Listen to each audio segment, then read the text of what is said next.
il est parfois difficile de comptabiliser les œuvres qui constituent l'action d'une personnalité aussi forte que celle-là. La plus forte de ces actions, c'est déjà l'idée de rassembler les oulémas d'Afrique sous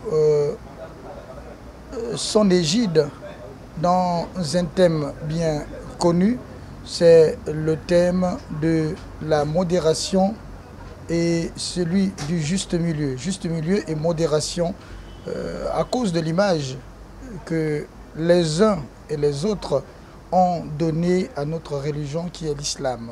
Parlons donc de son action. Je retiens une chose, l'action de la fondation Mohamed VI des oulémas d'Afrique, section Gabon.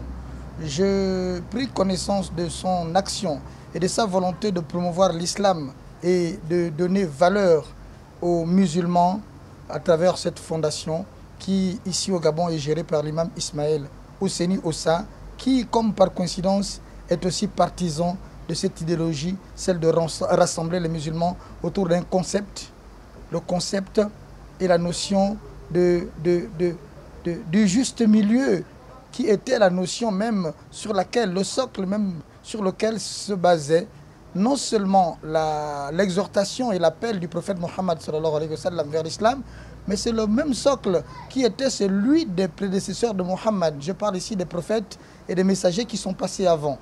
Les prophètes et les messagers n'étaient ni extrémistes ni laxistes. Ils s'étaient frayés au passage entre ces deux notions pour pouvoir donner naissance à l'islam sur le plan général, et c'est sur ce point que s'est appuyé Mohammed sallallahu alayhi wa sallam pour faire que l'islam nous rattrape de la péninsule arabe jusqu'au Gabon, comme nous pouvons en parler aujourd'hui. C'est cette même idée qu'impulse le roi. Le roi n'a ménagé aucun effort pour pouvoir remettre en relief cette idée, cette notion de rassembler les gens autour de ce concept de juste milieu et de modération.